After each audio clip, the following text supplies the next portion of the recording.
오늘부터 2016학년도 대입 수시 모집 원서 접수가 시작이 됩니다. 시작이 된 거죠. 이번 대입에서는요. 전체 모집 인원의 67%인 24만 9천 명을 수시 전형으로 선발한다고 하는데요. 자, 신입생 3명 가운데 2명을 수시로 선발할 정도로 이 비중이 커진 만큼 현명한 선택이 요구됩니다. 학생, 학부모들도 전략을 세우느라고 이제 분주할 텐데요. 잠시 후에 올해 대입 수시 전략에 대해서 꼼꼼하게 짚어보겠습니다. 자, 정면 인터뷰 바로 시작합니다. 올해 대입 수시 전략, 김용근 입시전략연구소장과 자세히 짚어보겠습니다.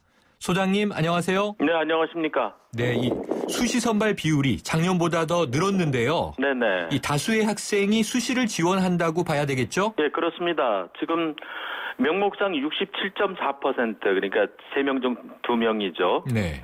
그리고 사실상 수험생들 집중되는 중상위권 이상, 특히 수도권 쪽 대학들은 수시 모집 비중이 상당히 큽니다. 네. 그래서 이번 9월 모평 시험에 이제 62만 명의 학생들이 응시를 했는데, 사실상 이제 수능 성적 나오는 한 58만 명대의 거의 대부분, 그러니까 10명 중에 8, 9명 정도는 지금은 수시부터 하고 나중에 이제 정시를 가는 전략입니다. 네. 자, 이 수시 모집이 전형, 유형별로 모집 인원을 둔다 이렇게 나와 있는데요. 네네. 자, 어떤 전형들이 있는 건가요? 보통 이제 학부모님들이나 학생들은 한 800몇십까지나 되니까 굉장히 복잡하고 하다 하는데 사실상 수시는 크게 3가지입니다. 네. 그래서 학생부 교과 전형, 그러니까 저학년 때부터 교과 정리를 잘한 학생들이 이제 이쪽을 하고, 또 이 학생들은 이제 나머지 2개, 대학별 고사하고 입학사정관 학생부 종합전형이 있는데 그 3가지를 다 하거든요. 그래서 교과 전형이 있고, 그 다음에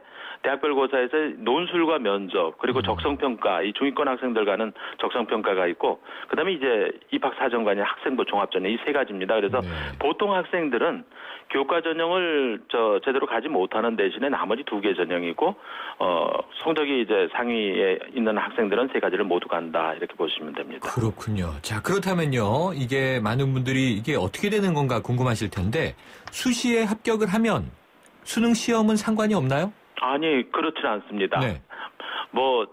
지금 서울에 있는 한양대학교처럼 모든 전형에서 수능 최저학력 기준을 일체 안 보는 대학 있습니다. 네. 시립대학도 그런 축에 들고요. 그런데 대부분은 이제 논술이라든가 또는 학생부 종합 또는 교과 전형 쪽에서 부분적으로다가 수능의 최저학력 기준을 반영하는데 사실 고수준 가지고 정시 때 그 대학을 갈 수 있다고는 할 수는 없습니다.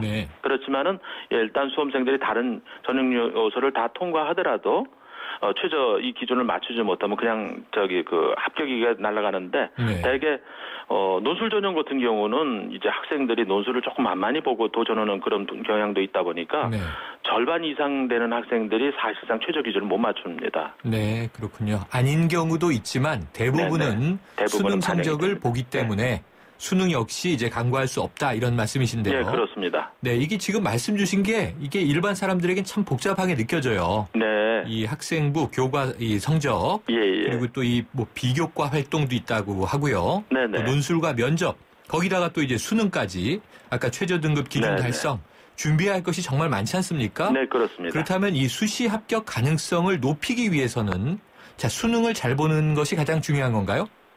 수능 준비를 잘해야 된다고 이제 봐야 되겠습니다. 왜 그러냐 하면은 지금 사실상 좀 전에 그 수능 최저 기준 같은 경우는 최저 기준을 맞추는 건데 대학에 가서 이제 원서를 낸 이후에 면접을 치르든 논술을 치르든 또는 학생부 종합전형 쪽에서의 면접을 치르든 그것은 전부 교과와 관련돼 있는 자기 학력 수준입니다. 이게 결국은 이제 수능 공부를 잘한 학생들이 그 해당되는 과목 성적을 이제 올려가지고 그래서 좋은 점수를 받게 되는 그런 한 지름길로 가는 거거든요.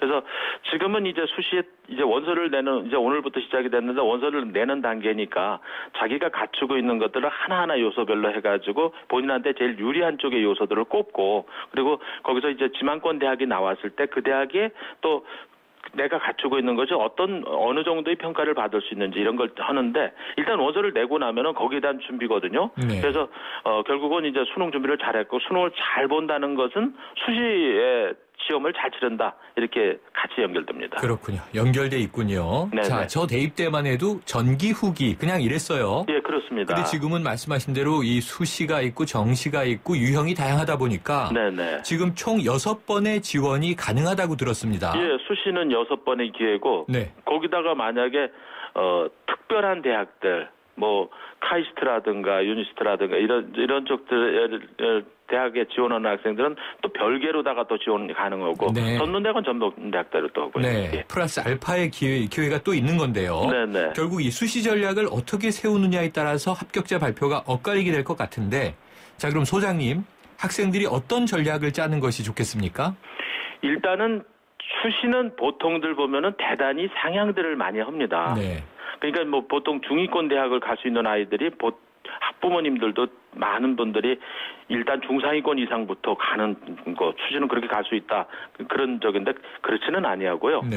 이번에 9월달 모평 시험을 치른 그 결과치는 결국은 정시에서 자기가 갈 수 있는 수준의 가늠자입니다. 네. 그러니까 그 정도 수준 정도에서 시작해가지고 그보다 한 체급 정도 한 단계 정도 위에 있는 대학들부터 해가지고 이제 수시는 지원하는 전략. 그것이 이제 필요합니다. 그래서 지나친 상향은 곤란하고 네. 어느 정도의 상향과 현재의 적정.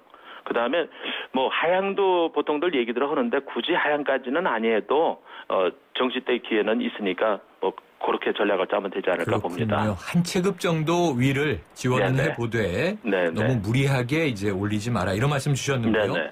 자, 이 수시 전략을 잘 세우기 위해서는 결국은요. 무엇보다도 이 자신의 정확한 위치와 실력을 알아야 될 것 같고요. 네. 또 이 지원 대학의 요구 조건 꼼꼼히 파악하는 것이 중요할 것 같은데요. 네네. 자, 그런데 이제 일선 고등학교 학생들 수능이 다가왔으니까 이제 시험 공부 준비해야죠. 네, 그러면서 이 그렇습니다. 다양한 유형에 대해서 또 다 파악하고 대응을 해야죠.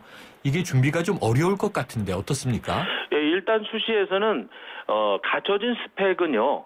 실력을 제외하고는 자기가 있는 것들에 지원을 했고 더 이상 이제는 뭐 3학년 1학기 때 것까지만 갖고 오니까 더 늘릴 기회는 없습니다. 네. 그런데 좀 말씀하신 대로 그 도전한 이후에 수능과 정시를 위한 또 수능과 병행해가지고 수능 공부를 하고 또 교과 내신과 관련된 부분들을 2학기 내신도 이제 준비를 하는데 네.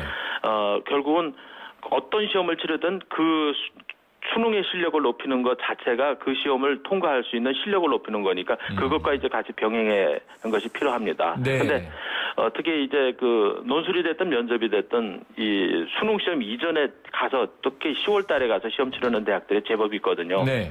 그쪽에 이제 어쩔 수 없이 이제 지원해서 시험을 치러야 되겠다는 학생은 리듬을 잃는 것을 상당히 두려워하거든요. 네. 그래서 너무 수시 쪽에 내가 10월달 요런 수능 전에 헌대학에 꼭 합격해야 된다 그래서 너무 그쪽에 몰입해가지고 자기의 전체적인 호흡을 잃어버리면은 문제가 생깁니다. 그렇군요. 자, 이 6번의 지원이 가능하다 보니 지원하는 대학이 겹칠 수도 있지 않나 싶은데 네네네. 수시 전형 시에 좀 유념해야 할 점 뭘까요? 예, 지금 이제 바로 그 논술이나 면접들이 대학에 따라 가지고 시험 날짜들이 조금씩 다르거든요. 뭐 네. 수능 전과 수능 후가 있지만은 거기서들도 또 특히 수능 후에는 날짜들이 상당히 많이들 겹칩니다. 그러니까 내가 뭐 건국대학교와 동국대학교를 이제 같이 지원하고 싶은데 네. 거기에 또 날짜가 틀리고 또 같은 대학에 따라서 또 논술을 치르고 면접도 치르고 싶은데 뭐 등등 하는데 날짜가 또 이게 또 겹치는 경우들도 있고요. 네. 그런 것들을 잘 따져가지고